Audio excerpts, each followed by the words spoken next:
Hi all, welcome back to our channel simple life style with Divya. எல்லாருமே எப்படி இருக்கீங்க? நானுமே ரொம்பவே நல்லா இருக்கேன். ஏகைன் இன்றைக்கி ஒரு பூஜை ரொட்டீன் தான் உங்க கூட ஷேர் பண்ணியிருக்கேன். இன்றைக்கி மார்னிங் எழுந்திரிச்சதையும் வாசலெல்லாம் தெளித்து கோலம் போட்டு விட்டுட்டு குளிச்சுட்டு வந்ததுக்கப்புறமா விளக்குமே பற்ற வச்சாச்சு. காலையில் எழுந்திரிச்சதையுமே பூ கொஞ்சம் இருந்தது, அதெல்லாமே கட்டி சுவாமிக்கு இன்றைக்கி வச்சாச்சு.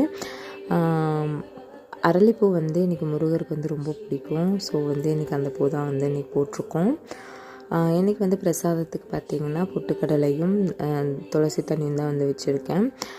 இன்றைக்கி டே எனக்கு பாசிட்டிவாக போயிட்டுருக்கு. உங்களுக்குமே பாசிட்டிவாக போகணும்னு சொல்லி சுவாமிக்கிட்ட ப்ரே பண்ணிக்கிறேன். அகெயின் இன்னொரு இன்ட்ரெஸ்டிங்கான வீடியோவில் உங்களை மீட் பண்ணுறேன். அது வரைக்கும் தேங்க்யூ ஃபார் வாட்சிங். அதுக்கு முன்னாடி தான் நம்ம சேனல் பார்க்க ஃபர்ஸ்ட் டைம்னா ப்ளீஸ் சப்ஸ்கிரைப் பண்ணிக்கோங்க. கூட வர பெல் ஐக்கானை கிளிக் பண்ணிவிட்டு ஆளுங்கிற ஆப்ஷனை கிளிக் பண்ணிக்கோங்க. அப்போ தான் நான் போகிற வீடியோஸ்க்குரிய நோட்டிஃபிகேஷன் உங்கள் மொபைல் சேரும். தேங்க்யூ ஃபார் வாட்சிங். Bye bye.